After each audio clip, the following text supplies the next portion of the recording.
Welcome, everybody, to the PulpMX Classic Commentary 1992 Vegas. We're going to do a few of these. I'm Steve Matthes. With me, a couple of Supercross legends here. First up, 1990 125 Supercross champion Denny Stevenson. What's up, DBO? What's happening? Just living the 90s dream here in 2017 in Las Vegas. Never let it go, right? I can't. Well, you won't let me. You keep calling me out here. It's a good point. Oh, we got to talk about it again. It's a good point. Also joining me is a two-time 125 Supercross champion, Chicken Matthes. What's up, Jeff? How's it going? Thanks for doing this. Appreciate it. Let's get into this Vegas 92. There's Bruce Penhall, everybody. Partying on the strip. That guy's just a rager. Did you hang out with him? I did not know Bruce. Did you know him, Chicken? Not with hairdo I know him a little bit, yeah. He actually lives by me. Okay. Used to. All right. So 92 Vegas. Denny, are you racing? I believe so. I think we saw me in a semi. Okay. Yeah, so I was there. Okay. Number 11. Suzuki. Yep. So your lowest national number. And Chicken, you're there, number 9. Couple years after you almost won the Supercross title, 1990. Yep. Here's some interviews with some fans. Probably asking about... There's probably Bradshaw fans right there. Yeah. That pink hat, definitely. And Brad. The Bradshaw Chicken rivalry is still going strong, Denny. It was something, yeah. You know, being good friends with Chicken and growing up with Damon racing mini bikes with him, it was pretty interesting to see the hatred that these two had for each other. Yeah, it's there's Guy Cooper. Look at Mountain Dew on the and someone who never hated anybody. Well, Chicken and Cooper got into it, didn't you, Chicken? He still liked me, though. Cooper loves everybody. And Mike with his porn star mustache. What is up with that mustache, Chicken? God. Did you tell him? Definitely the 70s porn style stash he got going there. Did you make fun of him for that? Do you remember? I'm sure I did. All right, I don't know who that guy is in the background. I recognize him, though. So this is 92. This is the year Stanton and Bradshaw went at it. Chicken, what do you remember from 92 season? Not much. But this race, I think me and Damon had another collision, I believe. Okay, here we go. Main event. I don't know if I lost or won it, but I think Coming up. This is the qualifier. I think I won. No, this is the main event. Oh, main event? I Yeah, think I 250 lost the heat race I one lost already. this one. 250 main event. You and Bradshaw already got into it in the heat race. Yeah, I put him down in the heat race. Okay, and so here we go, main event. Guys, board's getting ready here. If I remember right, it was like 100 degrees this entire weekend, too. Pretty similar to this outside right now. It was miserable. It is hot, yeah. Chicken's 250 Supercross main event win in Las Vegas. That's the ugliest monster girl I've ever seen. Here we go. Cliff Palmer on the inside, 29. And gate drops. There we go. KTM, too. A white KTM. They're off. There you are, Chicken, right beside Yeah, Bale. short start. Chicken, The wide track. Look at how wide the track is. Why is that now, Chicken? What Well, I happened? don't know, but better racing because we had wider tracks back then. Tracks are too narrow now. And multiple ways to do sections. And the jumps weren't nearly as big. No. Larry Ward's on the gas. You're fourth, Chicken. I'm fourth. Stanton, Ward, Bale, and that Matasevich guy. And Stan's pretty much playing catch-up right now in the points, I believe, right? He's trying to reel... Hey, look, there I am, 11. I'm like 6th. Oh, you're behind me, you know? Right there. These are some really blitzing the whoops right here. There I am, highlighted to the left. Yeah, number 1. I looked over and said, shit. I'm going to drop to 7th. Yeah, Bale was a bad dude. Bale was a bad dude. He was very bad, yeah. Did you get along with him, Chicken? Yeah, nobody really talked to him. Okay. So he was to himself kind of guy. Uh-huh. But everybody... He was bad. Everybody knew that the guy could turn underneath you at any time. Right. Man, look at Big Bird. Big Bird's hot. Larry was someone else, too. You flip a switch and that guy can make anything happen. And he could have been... I think this year, maybe he was riding with stock forks. Yes, this might have been the year. Because he didn't like the works forks, and he liked a brand new set of stock forks each week. A set of work suspension on a Suzuki is about stock anyways. In 1991, we tested Supercross suspension and motor work out at Adelanto in the sand Supercross track, and they said, okay, have a good Supercross season. And that was it. Yeah, that was it. That was our testing. Yeah. That's probably why we had so much energy for our younger guys to go to the Well, the year I rode for Suzuki, I told them, hey, I do a lot of testing, and they said, oh, yeah. Right. And before Anaheim, they handed me a cylinder and a pipe, and I said, okay, what am I getting? This is it? This is it? I'm all, for the year? They're like, yeah, for the year. Just pick what you want. I'm like, oh, shit. We got problems, huh? Not going to be good. Oh, man. 2 strokes again. 4 strokes have changed the game in Supercross, 100%, you know? For the worst, I think. Yeah, I don't think 4-stroke 450s really belong in a stadium. And definitely not. Here I am, Meg. I'm ripping. I should have held Bradshaw for you here because it doesn't end well. You almost ran into me, didn't you? He did. I was probably blocking him for you. You're still behind me? But yeah, I mean, the tracks are obviously much wider now. They're much slower at the pace. Obviously, they're jumping much bigger things. But I don't know, the 450s just seem like that they just can't build things big enough or more challenging for them because they can just stop out of a corner and jump a quad. Yep, I agree. It's tough to build these tracks nowadays, man. Momentum is not there. You don't need momentum. And they destroy the track. These 25-lap main events were gnarly this year. I mean, they were down to wood. The berms were blown out. The ruts had to be gnarly deep. So, I mean, you're definitely getting a more of a rate of attrition already dealing with the track how gnarly it is being Supercross. I think and these guys have figured out the outside line is much faster than the whoops. Yes, That's really. Where he went from first to third, fourth. Chicken, you got by Larry there. Yeah, that wasn't too hard. A tough Supercross season for you this year, Chicken. A little bit. This year, 92? Yeah. Oh, yeah, I was hurt. Oh, okay. I broke my femur or something. And I wasn't in shape. Yeah. Shocker. Right. But I hauled ass for 10 laps. Qualifier? Yeah, qualifiers are good. I won the most qualifiers this year. You did? 92? 92. Okay. We're watching a commercial now for some reason. I wasn't good enough to edit this out. But Chicken, you were back in Fox after you went to Taichi in 91. Yeah. What was up with that? I was under contract with Taichi still, but they stopped paying me, so I stopped wearing their shit. Bale was still wearing Taichi, so they didn't go broke. They were still around, right? It was... That was a Japanese company? It was a Japanese company, yeah. And they were paying me a large sum of money. To not wear their gear? Well, no, to wear their gear. Oh. They started to. But it was like... back in that day for gear, it was a lot of money. What was the contract? What did you get paid for gear in 1992? 200 grand? Yeah. That's not bad. Which, before that, I think I was making 35. Right. Oh, so you went from 35 to 200 with Taichi. You're like, hell yeah, I'm going to go wear this. So yeah, I'll wear that. And you were a Fox guy all to your amateur forever. So yeah, I called back. When that deal fell through, But hold on. called Fox. I mean, Fox was okay to give you money and gear after you burned them at the end of 90. I didn't burn Fox. Well, you know what I mean by leaving them, though. Well, yeah, but how could they be mad? Well, just in Going from 30 grand to 2017, that's what would happen. They'd be like, "No, you left us. Screw you." Well, no, pay me the 200 minus the contract. Right. I mean, today. No, I get it. No, I understand for sure. And me and Pete Fox, we had very good relationship. Yep. So there was no hard feelings. Oh, good. I was wondering about that as a fan, watching Chicken go from Fox to Taichi to back to Fox. I was happy to get back in Fox. Right. And Fox riding for them was like riding for a family, of friends. You're buddies with them as much as anything. Chicken, this is also your last year at Cali. The next year you go to Suzuki. Were you thinking was things going south at Cali? Were they not? Were you not happy with them? They're not happy with you? Or what happened with you leaving? There was some problems in 92 as far as engines.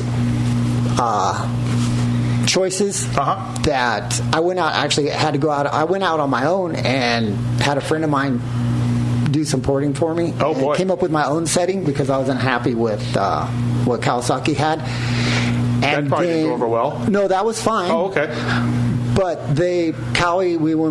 I went testing it with the team. We were actually 4 seconds a lap faster with the setting that I brought. Yeah. And then we went to go to the race, and we were at Larocco's house when we did the testing, and then Roy Turner said that I couldn't run the cylinder that I had. You went out and did it on your own. Because we only have one cylinder. Yeah. So he said it wasn't fair to the other guys. Okay. Which I said, well, let them do their own homework. But, that's your problem. It's not my problem. Yeah. I did this on my own. But so basically, it was you're either going to put the old cylinder back on and race this weekend, or you're not going to race at all. Oh boy! So that didn't sit too well with me, and so my attitude. So you were, your attitude with them. My attitude really changed after that. Bradshaw ripping through the pack right now. Yeah. Ripping through the pack, passing all the best guys. Came from, I think, probably 8th or 9th I saw earlier. Past that 11 on Suzuki. And on a track that's obviously wide but slippery, so making things happen in corners are pretty difficult unless you're Bale. And not a surprise that Bale's taking off on a flat, slippery dirt. You know what I mean? That's his kind of track. Yet another French guy good enough. Look at where he sits. He sits in the middle of the bike and just rolls the throttle on it and just makes fine traction where no one else is finding it. Was he really the first guy to start going fourth through the whoops like we've heard? Fourth gear? Bale, yeah. Yeah. He was the first guy that I learned in 90 that was going wheel tap, front, rear, rear. It used to be just like hit him as hard as you can, no real rhyme or reason. And just hit him, jump as many as you can. Yeah, and Bale was actually the scientist of going the wheel tap. And he could do it even kind of slow and just never get by just bouncing. And he was such a good trials rider. Like we stayed down at Coop's house for a week in between a couple rounds. Me and Bale and DeHoop and Budman at Guy's place. And it was just crazy to watch him on any type of motorcycle, bicycle. He was just phenomenal. Just amazing. And here comes Bradshaw. Now, you've caught Stanton. Good job. I caught Stanton. Yep. I was going for the win. You feel good at Vegas. Unfortunately, here comes your rival, Damon Bradshaw. Now, okay, obviously you and Bradshaw were not fans. And they already knocked each other down in the heat race. Yeah, Bradshaw. I knocked him down. Yeah, Chicken knocks Bradshaw down in the heat race already right here. So there's fire in his eyes when he sees the number 9. And was this the year he launched the bike at you at Anaheim to the whoops, or was that? No, that was 90. Oh, so this already been going on. Yeah, that was 90, and of course to the Bercy incident that we can get to. Yeah, that was what started it. I don't know what year was that. That was at 89. The first time we 90 was it 89. Bercy was the first time that you guys got into came together. And he was a few years younger than you. I remember. Yeah, what started it was. I was like 17. I was in high school, but mini Olympics. Oh. That was me and him both had moved up from the amateur stuff, and then Yamaha brought him into the World Mini, and when Cowie was there right before, then he showed up at Mini Olympics, which he shouldn't have been at. So I'm in high school, and I get a call saying, "Hey, you got a 12 o'clock flight. You need to get to the airport." We're getting our big guns. Yeah, because Yamaha brought him in there, so Cowie called me and said, "Oh, we'll bring you in." And, and that's what sort of started the rivalry. I guess. Way back then. Was that? Chicken always looked good on Denny. Gear and like helmet. His style was always on point. Always style. And he was always one of the rare guys that wore shoulder pads. Yeah, that's true, always. Chicken. You did make a chest protector look cool. His dad made him wear them. Is that what happened? Your dad made you wear it? Yeah. Yeah. He wouldn't wear it when we practiced, but he made it when we went on when we raced. Big Jim would be at the races. Right. Yeah. Back in the day at the JT front one with no back. Yeah. He set the fucker on fire in the pits. Yeah. Said no. Yeah, he was serious. Like, you will wear this. All right, here we go. Bradshaw's on you now. I think this is where it happens right here. Yeah, right here. Over the berm. Doesn't even try to turn. Right there. And Chicken says you're number 1. Look at I passed them both. I was probably just got lapped. Nice job, Devo. I'm always close by. Dude, look at this. He jumps the berm. Yeah. He definitely let his motions get the best of him. And basically, that cost him the title right there. Yeah. I mean... I flip him off. Yeah. I mean, okay... I don't understand Damon's reasoning though. Like, how are you going to make the turn, Damon? That was basically the same till that when Wyndham parked bowling that year. I mean, he was going. I have one goal right now to kill you. And I don't I get the block passing and I get the aggressiveness, but you've got to be able to make the turn yourself. Especially if he's gotten all the way to third. That was for third. Right. The guy he needs to beat for the title is 2 bike lengths ahead of you. You know, I mean, can we just put down the anger for a moment? But that's the kind of passion he rode with. I mean, Chicken, would you go and say something to him after every time, or he coming up to you? I mean, like in this incident, no. It was just all whatever. Like, sometimes we had, like Atlanta, he jumped on the other side of his motorcycle and like, come on. But I'm like, dude, you're on the other side of the motorcycle. It's interesting though. So how did Damon get in front of Jeff right there? He's being lapped. We're being lapped. Oh, really? Yeah. Oh, wow. I was going to say, he was probably lapped. Okay. I think he just got a rode around. So I don't know what he ended up here, how many points he lost, but obviously it was significant. There's Wardy. Or Kudowski. Oh, we just lost our feed. Sorry, boys. I didn't you saw what we needed to see. We did see what we needed to see. Yeah, so, I mean, technology isn't what it is today, clearly. No, clearly but not. That was kind of why I pointed out wanting to watch this one because of that one and that crash. And what would happen today if that happened? That's a suspension of some sort, probably. See, we got fined. Yeah. In 1990 or 90 and 91, we're watching games. I would get fined $2,500 every race for rough riding. They called it. Yeah.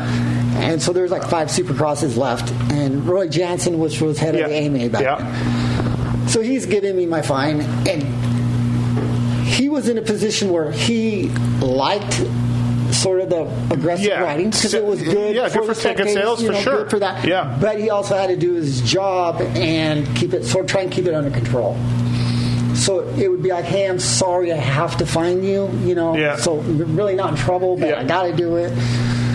And so basically I told him, well, just find me for the next 5 races so I don't have to come here after the race every time. Keep the money. I'll do it and go buy your wife a nice steak dinner or whatever. But I don't want to have to come here. We're going to keep hitting each other. I'm not going to change my riding. Okay, so it is what it is. Here's the story, though. So a lot of times riders will end up nowadays, or since I've been, riders will end up at the same after party, at the same sponsor obligation, at the same riders meeting or anything, okay? So if you and Damon are you guys just not talking? You're just never looking at each other? We never talked. Yeah, just forget it. It was, yeah. There wasn't a lot of going out at groups like it was, these last 10 years or something. Sure. I mean, it was, and Damon legitimately hated everybody. Right. We've all read that. Yep. And Chicken was kind of the same way. I didn't hate everybody. I didn't talk to anybody. I used to tell Denny he's a little bitch. Well, dude, what do you know everybody? You talk to everybody. Because me and Denny were really tight. Yeah. But Denny would be Denny's social butterfly. Yeah. I just talked to everybody, Hey, Denny, he'd be like, oh, hey, like, he's buddies with everybody. He'd walk on the track and he'd yell at me, why are you talking to everybody? Why are you talking to people? Like, what the fuck? Bradshaw said the only guy he ever liked it was Dubach. He only ever liked Dubach. That was it. Of his teammates. Because he could stay out of his way. Right, yeah. And Doug was not a challenge. So nothing against Doug. Obviously, Doug's a badass. But he was not a threat to Damon. So did you like Wardy, though, Chicken? Me and Wardy were best friends. You and Wardy were good. But see, Wardy was older. Yep. So he took me under his wing because I wasn't a threat to Wardy ever because he was, as you were coming up, he was on his way out. Right. So everybody else on Team Kawasaki during my time, Kudrowski, Larocco, Osho. Me and Osho, we all right? We were fine. Okay. But Larocco and Kudrowski, I never spoke to. Right. Okay. We grew up with them racing to amateurs. You were maybe a year ahead of them? You did. You might have been a year ahead of me. Well, I never had an amateur career. So you raced Ponca 1 year. 1 year, was that it? Yeah. And then winning Supercross is like the next year. And I went to Ponca and Tennessee 1 year. Yeah. Thank God, and that was it. Because Jeff that was a waste of time. Supercross specialist before the time. I forget how. I don't forget, but how fast he was. I mean, he literally laid shit down. I mean, he was the only guy that I've been ever friends with, and that you look at. You got to beat your friends. And I've beaten all my friends. Right. I can never beat him. Yeah. Practicing. One time at practicing, my Anaheim Hills house, we had a track in the back. Yeah, I might have been cutting the corners. No, you weren't though. You weren't. And I was like, we stopped, and I'm like, what are you doing, dude? You're cutting the track. You got to be doing something. He's like, no, dude. Dude. It was carved out in some fresh green grass, so you could see if someone was cheating, and he wasn't cheating, and he was just motoring me. I'm like, whoa. It happened every once in a while. In the dark, grassy hills of Anaheim, where no one could see, you were better than Chicken. I had my glory, and you just heard it. Right. Could you? I'm going to need this recording sent to my house. It's going to be my new voicemail. All right, let's wrap this up and see if we can maybe find another race to do for you people here between Jeff Matthes. Have you been watching this race? Will they see this race during this? Obviously, yeah, I think so. There's been some aggressive riding there. Cooper, Larocco. And look at Gainesville Moto. He took himself out. So. Right here. Look at these two. Oh, right here. Talk about two generations here, young and old. Right. And these guys were teammates just the year before, I think, too, on Suzuki's. Oh, yeah, getting in on it. Well, a lot of people who talked about Coop said that he wasn't dirty, he was just out of control. He wasn't really out of control, though, either. No, he just looked it. Yeah, he did look it. His riding style was 5% above the edge, where we also 10% below the edge. Yeah. His style wasn't very he just knew how to ride that way. So it just looked like he was out of control. But I think he was a pretty talented rider, actually. Obviously, he'd have to be to do, but he just loved racing a motorcycle and didn't care how he did it. And look, just wide open. Look at that, everybody. I think he dislocated his shoulder there, and he gets back. Guy Cooper. He just broke his leg. He's like, that would take Tomac 15 minutes to get him from that crash. Koopa's up in like 20 seconds. Right, yeah, absolutely. No, I agree. I think most of the modern And I say it just because you commented the other day when he had crashed. But yeah, no, Coop. His passion for racing and just riding is unparalleled. Really. Yeah. I mean, he was doing this. I think he was 35 years old when that happened. Look at the spectator with the shirt big off. shorts. Yeah, he's going. Oh boy! So I think that is a Grayson Goodman right there. That guy's good right there. He's on it. Chicken, I haven't seen you at all. This is 1990. You're number 20 on a KX125. Well, right? No, this is 91. This might be 91. Oh, okay. All right, 250s, and chicken was 250s. Yep. And this is Southwick today almost. That's the same layout, real similar, except they go in the frog pond here. Yeah, a little different. You go back there in the woods, we smelled like weed. Oh, yeah? Because everybody, the fans that wanted to smoke weed went back here and watched the races. This was Scooby Frog Pond. All right, everybody. PulpMX Classic Commentary, Jeff Chicken Matthes and Denny Stevenson. We'll be right back after this with some more hijinks. All right, welcome back. We found another race to do. PulpMX Classic Commentary with Chicken and Denny Stevenson. 1990, Oklahoma. Here we go to East-West, DBO, and you are leading the East Coast points. Yeah, I think I'd won... it's my last. I've already locked up the title. Here we go. The weekend before. 125 main event on the line. Gate drops. And yeah, I won the title the weekend before. I locked it up in Foxborough. So no pressure. No, Suzuki had asked me if I wanted to ride a 250 at this round, and I sucked on 250. So why would I do that? So I actually wanted to beat the West guys. I beat them at Dallas. Came from like 8th or 9th and passed them all to win. And I crashed at the opening round at Houston, which was the East-West. And so I'm like, man, I need to beat these guys. I want to prove that I'm the best on both coasts. Fro grabs the lead. You move to second in the that's Emig. That's Emig's in the lead. Oh, Fro. Yeah, I thought you said I was thinking Chicken. Oh, no. Yeah. And so I mean, I was kind of friends with Jeff at the time, not that well. We'd grown up together racing mini bikes and shit, so I always wanted to beat him anytime I could, and he wanted to beat me anytime we could. Chicken, look at this track. Did you do it, sister? I do not. I don't know. That can't be confirmed. It cannot be denied or confirmed. Sorry. But I sorry know about most sisters intimately. Yes. This track was gnarly. Chicken, look at this track. Look at this. This was a burly track. It was hot. It was like concrete. It rained. Inside, Danny goes. Look at Fro, though. He was good at that shit. And it was right here was that the finish line section where everybody was tripling. I would double it because I could pin it off the third one and blitz the whoops. And no one else on the 125 could blitz the whoops. Oh, I see what you mean there there. Yeah, right. And so I'm like, fuck you, buddy. I'm making the move. And I have one regret in life. I have no regrets in life. Okay. This is it.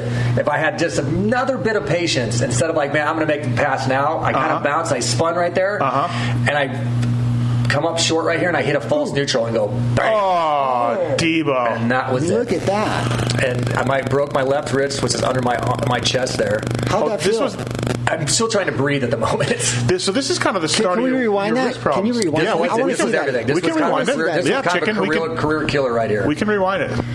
Chicken for you. Here we go. That looked like pain right there. It was pain. Okay. Yeah, so I'm like, in a hurry. I'm like, man, I got to get around him and just take off. My heat race was 9 seconds faster than his, I remember. And I cut over. Jeff kind of cut over a little bit. Right on the face of the next could jump. not have landed any possibly worse. No. There was no way. Looks like you're dry humping that bump. Literally. I am definitely getting funky Cole Medina with that look. Chicken, do you want to see it again? Sure. Okay. All right. I appreciate that. Thank you. We should watch it again. Chicken, let's check this out again. Okay, here we go.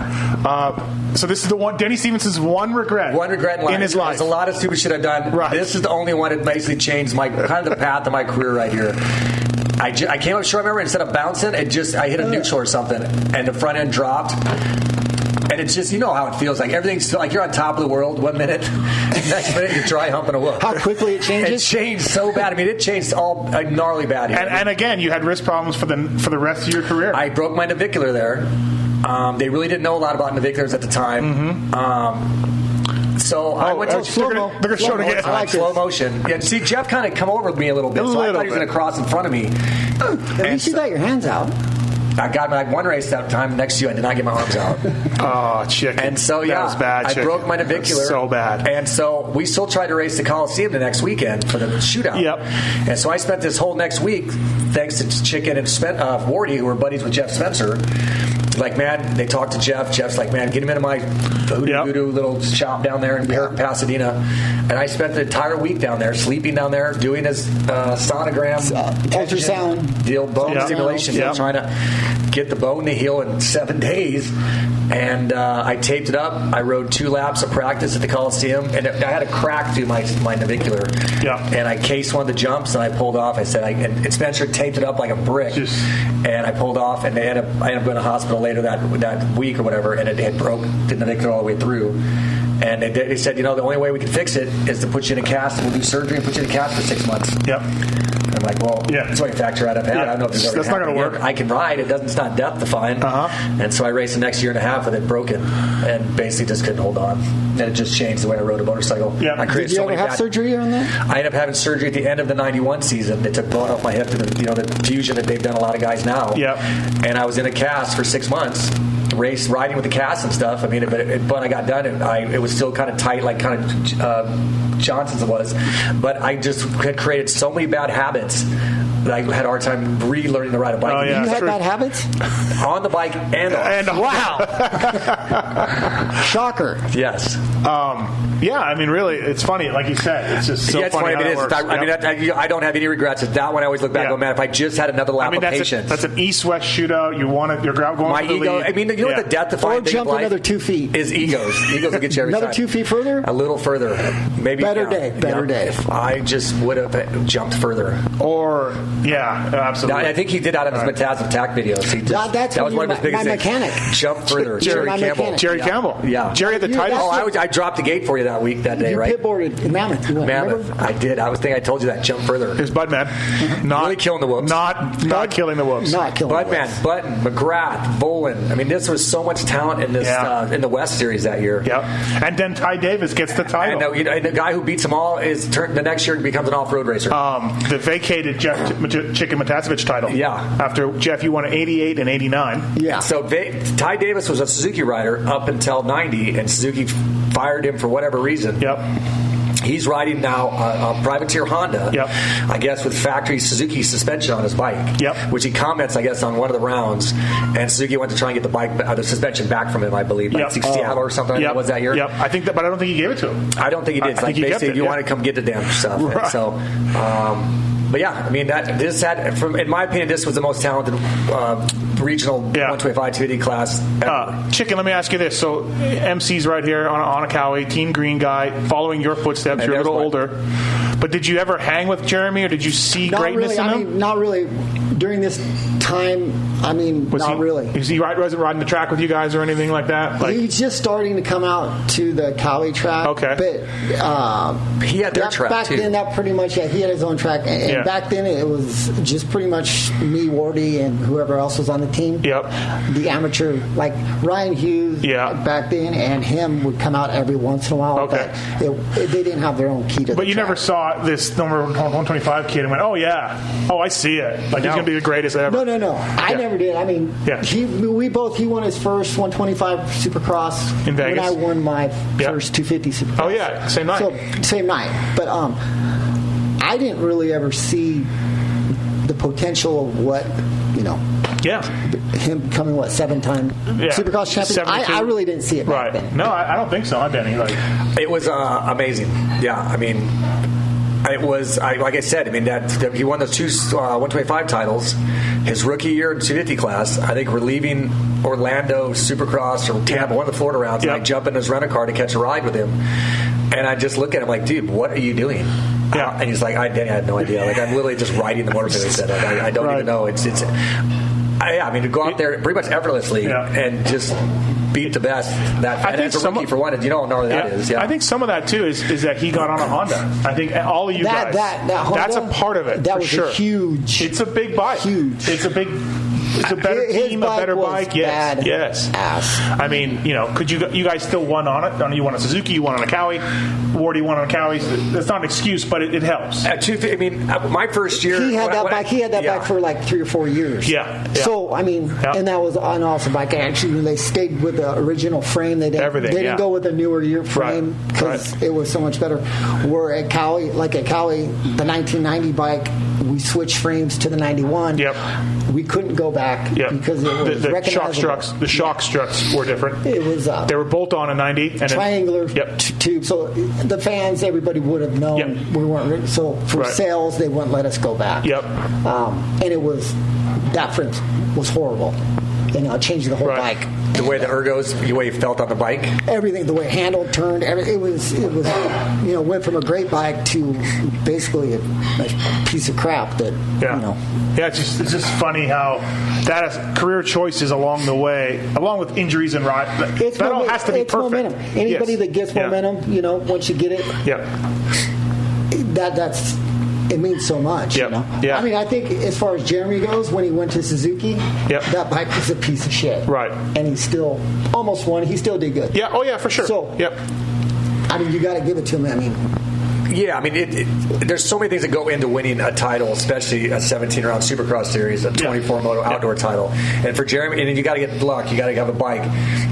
But to do it 7 times, obviously, how many you've sailed past luck at that point. You're a god at that point. Yeah. No, absolutely. I just late 80s, early 90s, Honda team, the mechanics, the technology, the bikes were better than what you guys had, and that's part I totally of agree. When Mike was getting a factory offer in 90, I had one from Suzuki and I had one from Honda, and the Suzuki one was more than the Honda one, but I wanted to ride Red. I mean, Red is what we grew up on back then. Right. They were great. Yeah. They were the pinnacle of the sport. Everybody, I mean, I wanted to be on Honda. Yeah, so I signed with them, and then it went to end up being Suzuki, but that's what you wanted to be. Yeah. I don't know how I had an 89 KX125, and it was a terrible bike. The 89. I rode an 89. But Chicken killed it. Right? Yeah. I mean, but I killed it just because I was so much better than everybody else. I mean, the bike really didn't help me kill it at all. No. It didn't do me any favors. No. I was just... Whereas I think in 90, ahead of everybody. The Suzuki 125s were beasts. They were badass. Pretty good, yeah. I had by far the best bike out there. And so did Better than Mike Jones? Better than Mike Jones, yes. Yeah. And just it was quite a bit small. I was quite a bit smaller than Mike. Jeremy Buell. Bueller actually, when I ended up the Honda deal didn't happen with me this year, and so I called Pat Alexander back and it's like, hey, is there still something available for Suzuki? Yeah. And he's like, let me call you back. And like a couple hours, he calls me back, and Buell went from a factory ride to a factory support ride that year. Oh, really? So he went from our team trucs to like a factory sport ride with Wyatt you screwed Jeremy Buell. mechanic. You screwed Buell that year, yes. And no intention. There's the finger point. He's got that down. Jeff Emig. And Fro was coming in his own back then as well. Yeah. Yeah, absolutely. All these guys were. That's what it was. So I mean, there's 10 guys in that 125 West series. I think that went on to win races. Damn near. Could have been Denny Stevenson right at the top. It could have, should have, would have. Which, yeah. All right, everybody. This is the PulpMX Classic Commentary, Oklahoma, 1990. Now, Jeff Chicken Matthes, Denny Stevenson. We'll leave you with a shirtless Jeff Emig doing the winning interview. Yep. He's probably. I think he does a poster. I see. Here comes Pookie running to the room. Check shirtless Jeff Emig. He's only 18. You little jailbait. Thanks, everybody. Thanks for listening and watching.